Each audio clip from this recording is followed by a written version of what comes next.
Multifamily Mindset Podcast. Think bigger. All right, aloha and welcome to the Multifamily Mindset Podcast. We got Tyler Deveraux, Jackson Campbell, and Strat Mother effing Streetman today. How's it? I'm excited to have Strat on. Strat's usually behind the camera. He's the man that makes all this work. He really does. Honestly, He really does all of it. Yeah, It's kind of cool having you sitting next to us instead of behind the table producing, man. I'm really excited to have Strat on this episode, especially because what we're going to talk about. Yep. What are we talking about? So today it's a little bit of a different episode, but also kind of not at the same time because it's going to be full of value. But today we wanted to talk about what's happening here on Maui with the Lahaina fires, and the fires not even in just Lahaina but all over Maui. We wanted to talk about that and kind of dive into that. But Ty, before we do that, do you mind giving us like a brief overview of like where we're at now with things? Yeah. I mean, most of y'all already know there's massive fires here in Maui. On the Lahaina side, we live over on the Kihei side, is where the office is where we live, but right over on the west side is Lahaina, and they had massive brush fires. We had them in Kula, which is right above us, but the major one being in Lahaina. And that was about a week ago as of this recording, and it's just destructive. It's been, y'all know, I'm sure you've seen the news, but it's desolation over there. I think the last I just saw was like 106 is the death toll, but there's still like close to 1,000 people still missing. 25-30% of the site that they've actually, even went through and combed through. So destruction, lots of destruction. But you know what, man? Lots of miracles too. Yeah. Lots of miracles. And, yeah. What's amazing is how resilient people are. That's what's amazing. Yeah. And what's also amazing, even more so, is how resilient the Hawaiian people are. They're inspiring, man. And that's what I want to talk about, man. We've heard the news. We know all the shit that's happened. And it is heavy. It's weighed heavy on all of us here. And a lot of you listening to it, I know it's weighed heavy. How do we know that? Because you reached out to us. And yeah. So I want to say that first. Thank you. Like those messages, dude, mean more than I think that a lot of times we realize. Sometimes we sit back and we're like, man, how can I help? What can I do? But what's crazy is really just showing love and concern is amazing. Like that's an amazing thing that you can do and that we can all do from wherever we're at. And it shows compassion, man. And so today we're going to talk a little bit about perspective, some of the miracles that have happened. Yeah. And the reason that I would imagine you said that it's cool to have Strat here is because you've experienced this from the other side. I have, yeah. Let's talk a little bit about that. I was in Hurricane Katrina back in 2005, and interesting enough, I did the math, and it was 17 years ago and 17 days apart. Really? Yeah. That's interesting. Very interesting. Yeah. So it's been interesting being on the side where I could be first hands-on to just like lend a hand and be boots on the ground versus Katrina, where I was the recipient of the disaster directly. Yeah. How has that felt to be on the other side? Different. It's way different. The destruction is different as well, because with Katrina we had water come in and that just messes everything up, and then you have the hurricane winds that are ripping roofs apart, and so everyone on the coast was like either had destroyed homes or you were without power, whereas here it's like one condensed area that is without homes, and then the other parts are without power, and then the rest of the island still has power and it's fine. So it's like, it's just a weird scenario. Yeah. It's a very weird scenario, man. One of the things that we keep talking about, and I've noticed a bunch of locals talk about, is how strange it is that on this side of the island it almost seems like life's normal. Oh, yeah. And on the other, like literally right around the corner, not even 5 miles down this road, pure destruction happened a week ago. And life over there is completely different than life over here. Mm-hmm. How have you guys been able to like cope with that? Like how has that been? How has that been being here for you guys while being boots on the ground? Volunteering's been my way of coping with it. Like the more help that I can do, the better I feel like I'm dealing with the situation, because it's sad, man. Yeah, it is. It is. How long until you stepped up to volunteer to help? It was that morning. Like the fire happened Tuesday night, and Nico and I were laying in bed, like getting ready to go to sleep, and someone texted us from mainland. We were watching our dog, and she was like, "Are you guys good?" And it was almost 11 at night. We were like, "Yeah, we're fine." We didn't even know there was a fire going on. Yeah. And then walked outside, smelled the smoke, saw the gloom or the glow in the sky over the mountain, and we were on evacuation watch until like 6 a.m. And then To answer your question though, immediately. immediately. Oh yeah. Strat started serving immediately, and when I mean immediately, I mean immediately. Strat and Nico, I was supposed to fly out. I was supposed to leave town. Yeah. I didn't even know, but they were texting Courtney, making sure Courtney was okay. So the service from these two started immediately Tuesday night, like when things were just ramping up. Which is amazing. Yeah. And I asked that because, that's it. Immediately. And, we talk about power of perspective. And it's like, first off, why do you do that? Because that's how you guys are wired. But why is it how you're wired? Well, maybe I'll ask you that. Why is it how you're wired? You too, bro. Because you jumped in right away, too. Well, yeah. we're good people, I guess. Not to be in like a cocky sort of way. It's just like doing good for others always feels good. And every job that I've worked in is service-based. So I love being of service. Dude, I think from the conversations that we've had as friends, it's because we didn't know what else the fuck we could do. Yeah. It's the only thing we could do. Yep. I couldn't come sit at my computer and do work. What? I couldn't.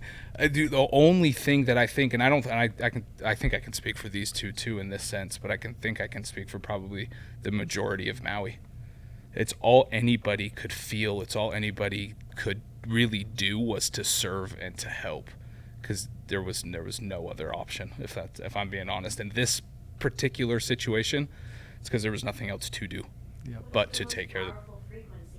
Yeah. Yeah. We are all love. We are all born love. Yeah. If you didn't hear that, she said, love is the most powerful frequency. We're all born love. And anybody who's interacted with Jackson, Strat, Nico, fact, like that's what you guys embody from the get. And I remember I was flying home. I'm flying home, and I don't so I didn't know all the details at all. And I mentioned this a couple times, but it wasn't until I saw a group text that Jackson replied, "Lahaina's gone," where I was like, wait, what? Because dude, I'm a pretty optimistic person. I'm also like, everything's gonna be okay. That's just how it's just how I am. But I was like, well, Lahaina's. So now I'm like driving in traffic, and I'm like, oh shit, no, like Lahaina's gone. And that's like when panic. I was like, what the? Now I'm trying to reach out to Britt. Britt had been asleep. Same evacuation notice. She just didn't know. She's asleep. Yeah. It's just crazy. But Talking about that perspective, mm-hmm.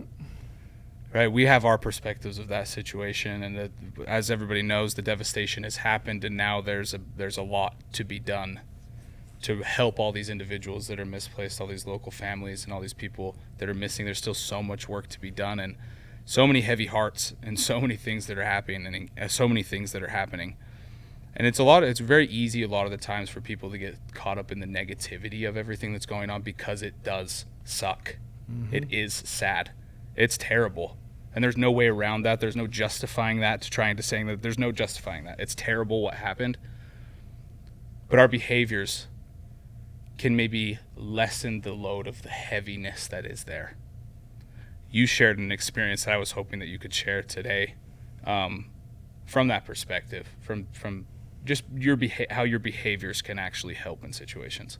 yeah, Do you mind sharing that story of the bicycle, the father and the son on the bicycle? Well, first, let me say this too. I get home. It was a long freaking travel day. I'm freaking I didn't get home till late anyway. So it's like I'm just spent. So Thursday, Thursday was like a waste for me. I felt like I was like in a blur. Like I just couldn't quite comprehend all that was going on and feeling guilty for it was a blur. Friday, I wake up and I decided to go surfing. And a lot of people would hear that and be like, you douche. Like, really? But dude, I had to figure out how to get my head right, and that is what helps get my head right. And so I went early morning and I went and surfed. And I came home. Oh no, sorry, backtrack. Thursday night, Brittany's like, hey, you got to step up. It's time to step up. Like, you need to remember, like, you're in a spotlight. What's your plan to step up? And I was like, I'm trying to figure it out. I know, man, how can we do it? And we start to brainstorm. But dude, think about that. Like, my wife's not saying that in a mean way. Like, No. Like, she's like, we got to step up. How do we do it? You know, like, how do we do it? So I had to go surfing, dude. Like, I literally went surfing first thing early in the morning. And then the next thing, I literally get out of the water. I'm like, and I text him like, let's go. Meet at the office. Let's go. Let's dive in. And like, I'd seen you guys the day before, Thursday, dive in. I'm like, God, fucking, you guys inspired me, dude. It's like, let's go. And it's been game on since then. You know, it's been amazing. But we talk about perspectives in the moment. So I'm going to go back to Tuesday night real quick. Yeah. If you don't mind. Yeah. Because Tuesday night, we have some good friends here in Island. Caitlin and Aaron Diaz, if you've ever been to Maui, they have two coffee shops. Okay, one in Lahaina and one in Kihei. And the one in Lahaina is right on Front Street, so it's gone, you know. And one of their team members, because you would let in, you said, it's weird, right, that we're over here on Kihei, and it's just, dude, you look out the window, it's like, it's Maui. Mm-hmm. It's beautiful. Beautiful on this side. So think about that. That was 6, 7 p.m. or so, maybe not even that late. And nobody knows. Like, you guys didn't know that early that had happened over there, right? Nobody knew, dude. We're in paradise over here, dude. Yeah.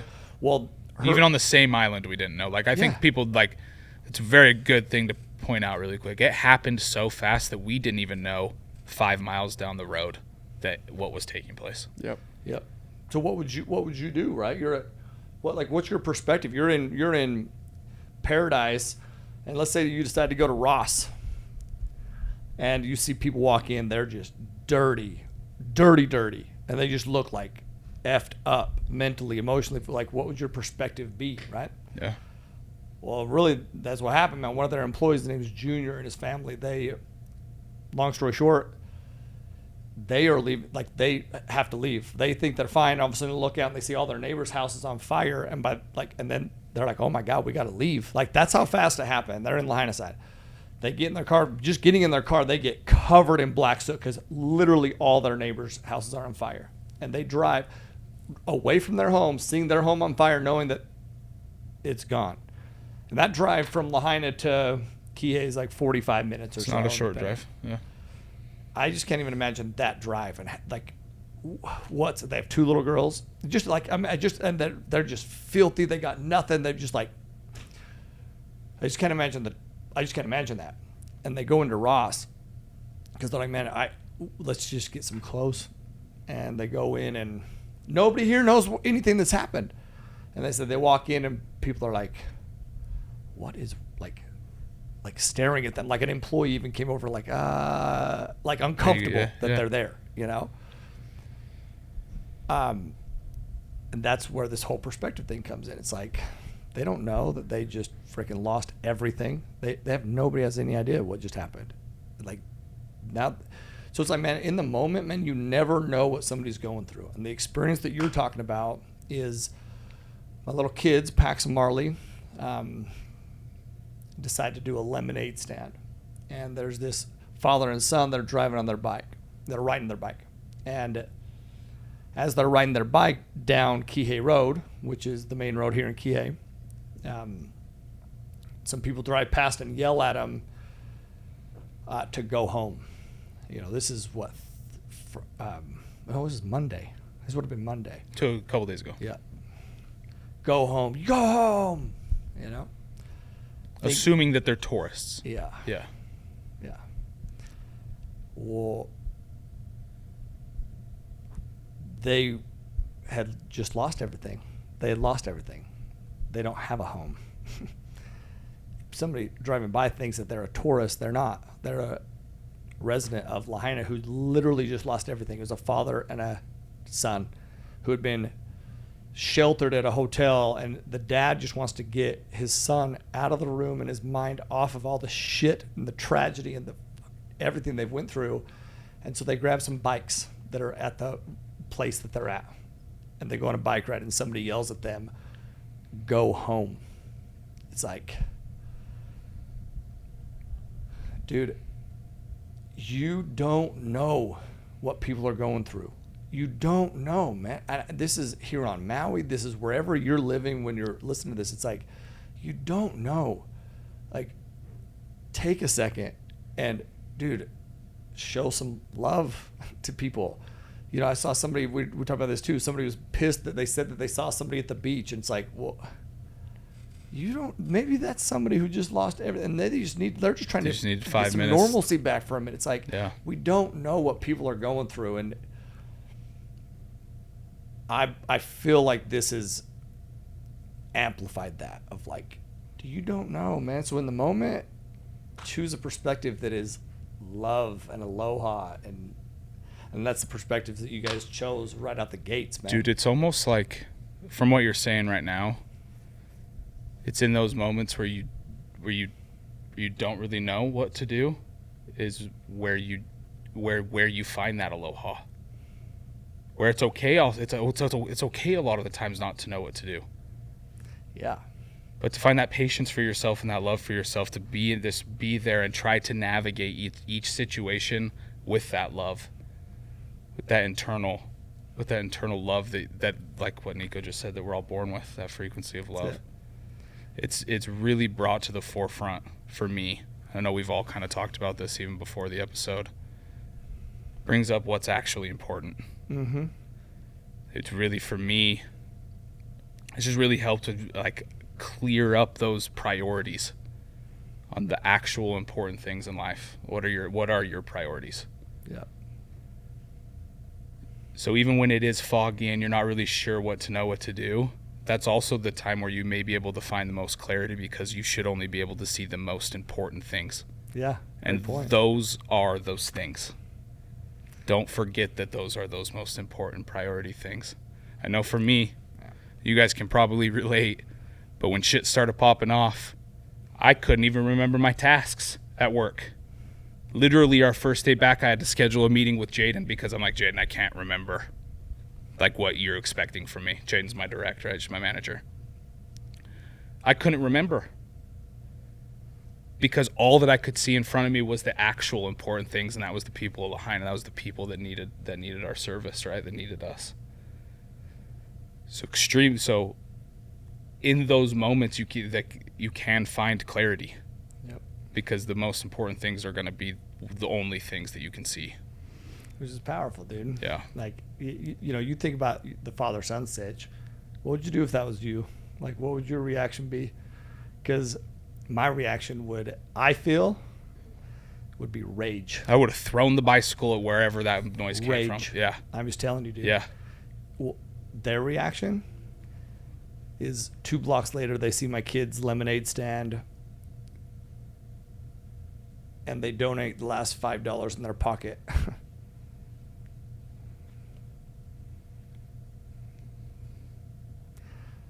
That's their perspective. Mm.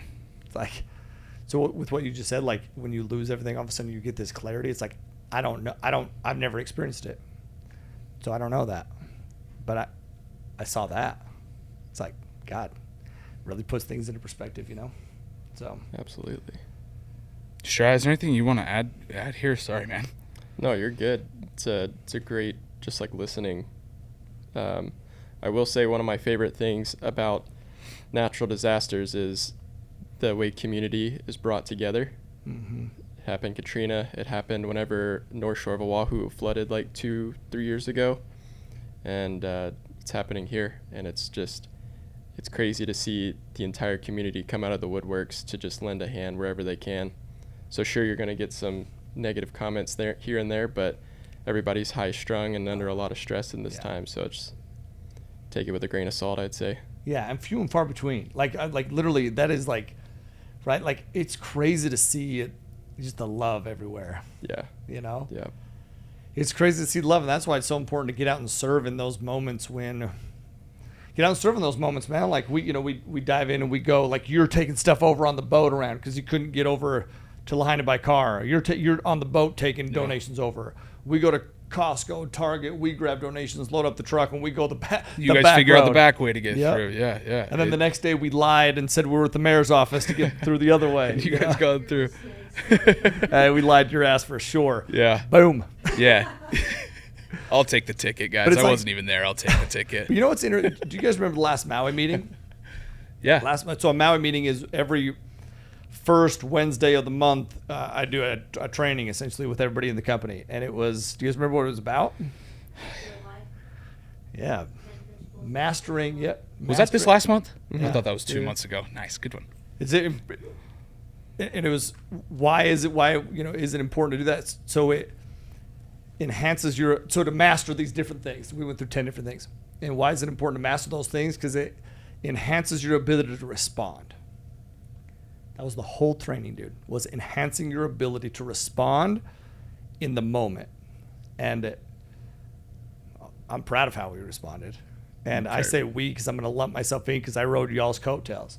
I just did. Like, I'll be honest, like, in that moment, you saw, like, when we came in the office on Friday, I'm not the leader. You guys are the leader. Yes or no? Sure.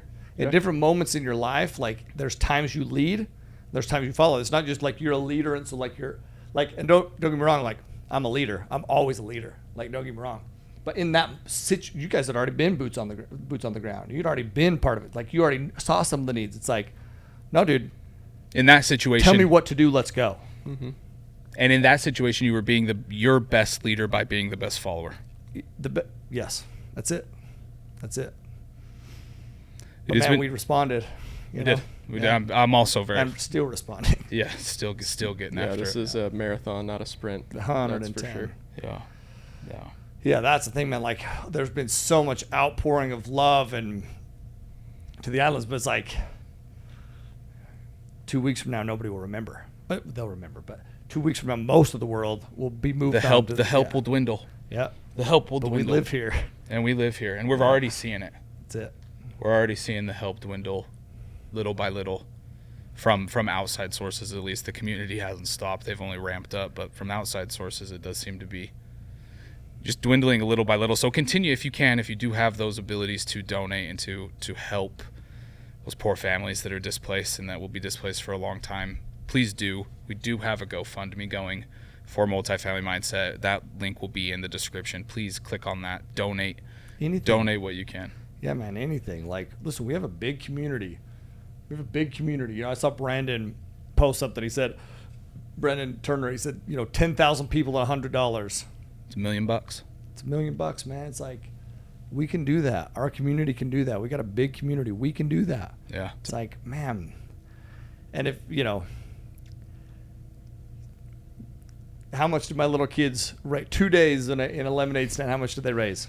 Was it 4,000? Yeah. 4,000. I think the last update I saw was 3,500. So they made it to 4,000. That's awesome. Over 4,000. That's awesome. 4,000, dude. Little kids who most people would say, man, a lot of times they wouldn't even share what was going on. I disagree with that, man. Couple of Groms doing lemonade for Lahaina and Kool-Aid for Kula. I thought Yeah. that was the raddest thing ever. Awesome. I didn't even realize that. Dude, I was yeah. so excited to get lemonade. Dude, they just crushed it. That's awesome. Here's a perspective again, okay? Yep. I believe a lot of people's perspective as they're buying lemonade is like, oh, cool, they're like buying lemonade from these little kids. No, man. It's so much deeper than that. I wish every single person who bought lemonade for my kids could see the impact that it had on them. And it wasn't just my kids. There was There was like 6 kids when we went down Kaden, there. Beckham, Luke, Poppy, Marley. But if you saw the deeper level that impacted my kids now know, like, you coming, all these individuals who came in, you buying lemonade showed my kids that they can do anything. no matter what level you're at, no matter what position you're in, there's something you can do to make an impact. And Absolutely. I saw Paxton as an example. I saw his confidence in himself and his ability grow, and like it was incredible. So when you're So buying cool. lemonade, you're not just buying lemonade, man. It's deeper. It's so much deeper than that. Yeah. Yeah. Strat, thanks for joining us on this one, man. Yeah, dude. Thanks for sharing your perspective and sharing some thoughts. Absolutely. Thanks for having me. Is there anything else either of you would like to share kind of as we wrap up here? I know we'll have a Hawaiian value, but before we dive in to the Hawaiian value, is there anything? Yeah. Right now, as of date of recording this, I think we've raised 41,000. 41,000 for the GoFundMe, and that is thank you for everyone who has participated in Incredible. that. But the initial goal was 50,000, and the real goal needs to be closer to way more than that. Over a million. We can do way more than that. 10 times. We can just do way more than that. I know that we can do way more than that. We can do way more than that. And a perspective for that is, what's the average cost of a house here? Is $1 million. Yeah. So like 50,000 is great. I think $1 million's a good goal. $1 million's a great goal. And I I think- know a lot of other people are raising millions, like Slater Trout's well on his way to raise $1 million right now. Brandon, I think, is on his way. Yeah. And That's his goal. As are we. So As are we. 2 million. yeah, Like, let's go. we can You know, sponsor like- families. We can. Yeah, that's it. There's so many options. It's not just buying supplies right now. It's going to be later down the road where all this money starts to come into play. Yeah. Well, Dude. real quick, maybe as we wrap up then, Strat, you could probably share a really good perspective on that with Katrina, because I'm sure Katrina was very similar, lots of efforts up front. But then how did that how did that money that was donated help long term? So for Katrina, I was 15, so I wasn't really involved with like the money side. I was just like, I'm paddling up the street to rescue families in a skiff, and like for me, this is like the coolest thing ever. I'm like paddling in my neighborhood street, Yeah. like, and then but afterwards, it was where the community started to come together, and it was months and months and years of just rebuilding. Like church groups would come down from all different states. We would meet up, house people, and just like rebuild. And sorry, I started to ramble and I kind of No. forgot your question, but No, you're good. that was The money from the donations, that's where you guys, yeah. And that's what you guys used to get things for building then when it came so, time. Yeah, and that's like just the hands that come into play. That money goes to those hands to help rebuild everything, because a lot of it is going to be community effort to rebuild, like even like fences. Yeah. You know, I can't tell you how many fences I helped build. Mm-hmm. There's so much, man. So Like, much we've- to still do, and that's just going going to to be like done. some Costco Yeah. runs. I mean, things pile up quick, dude, and that's just some Costco runs. Yeah. You know, I mean, yeah. So it's like there's we're in a marathon, not a sprint. Yep. There's a lot coming down the pipeline, and you may think that a little donation it makes a huge difference. It makes a massive difference. Yeah. Your big ass donations make a big difference too, right? So don't be Yeah. cheap. Up to? I love That's that. it. Ty. Seriously, yeah. From the donations that we've received thus far, we're at 41,000. How much of that's been spent? Zero. What's the None of plan? What's the plan of that? that. Housing. We provide housing, man. I want to help people. We want to help people. Like, dude, get back on their feet housing wise. Yeah. Sponsor some families. It's like we're not going to buy houses with that. It's like I would love to raise enough to do that, but it's like, man, you know what people need right now, or what they're going to be needing? We're not even remotely close to being able to build, dude. No. Listen, we've been trying to do a remodel on our house. We've been there for 1.5 years trying to do a remodel. We finally got everything ready. Oh, dude, but it is 1.5 years. Finally got everything ready. Crews ready. All this stuff ready. And then this happens. And we call them. We're like, dude, we can't do our Cancel. remodel. Yeah. Yeah, and they're like, you guys aren't even close to being able to build. We're not even close to being able to build out here yet. He's like, your remodel is going to be done way before our resources are ever needed. They were like, God, you're the only client that has called us to do that. Because a year and a half we've been waiting for this shit. Yeah. But it's like, hearing their perspective, he's like, no, God, listen, you guys are awesome. Thank you. But it's like, we're not even close to the rebuild. Like the rebuild. Do you know what people need right now? They need some rent.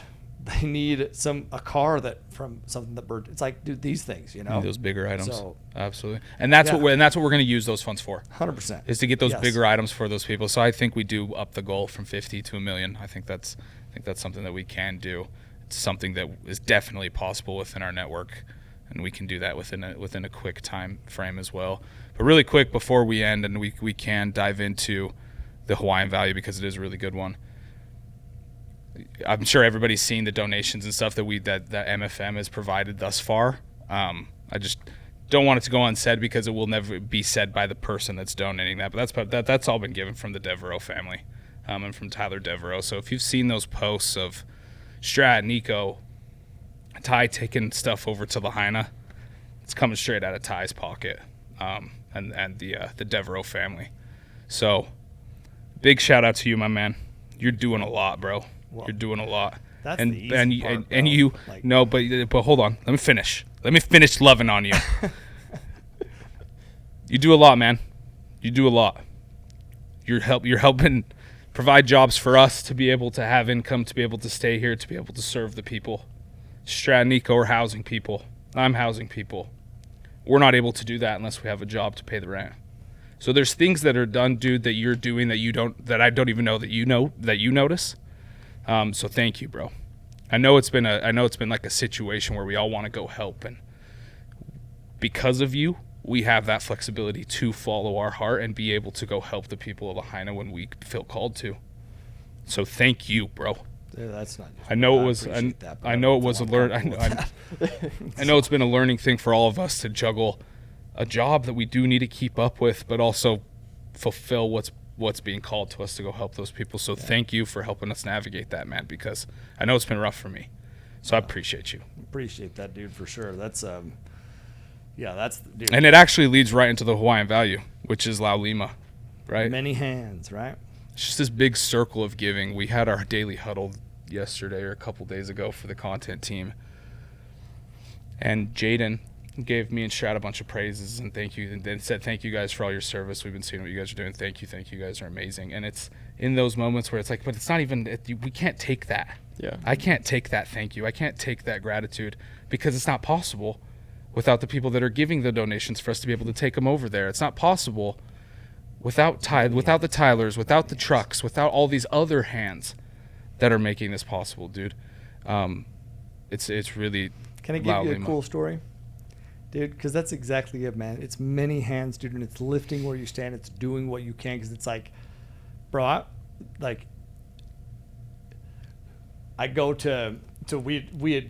just separated from y'all. You guys went up to Napili? Yeah, Napili Park, right? Mm-hmm.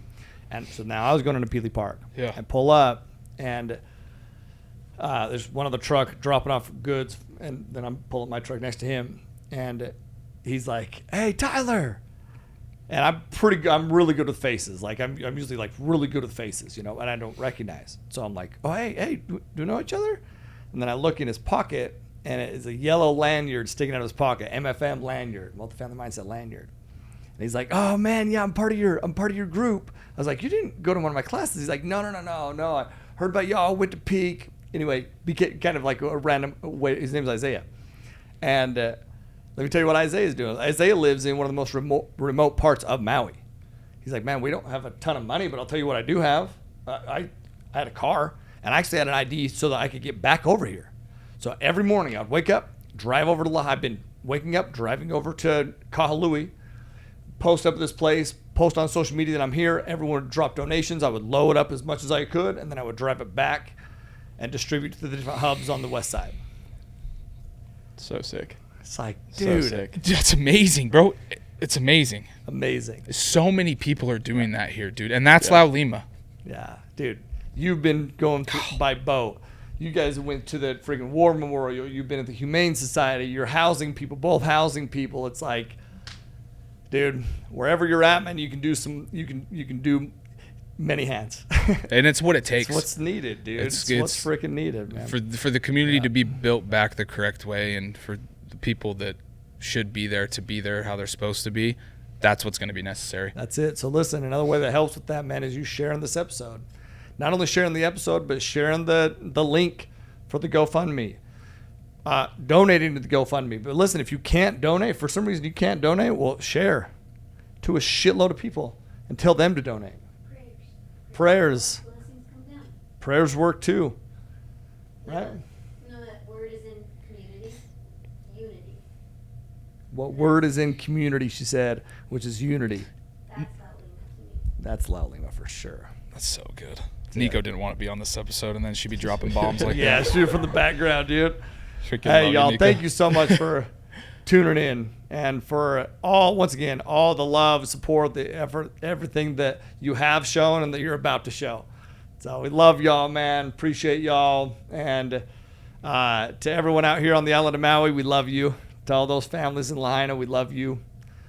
We support you, and we continue to promise to breathe life into you. So live always with aloha. Peace. Multifamily Mindset Podcast. Think bigger.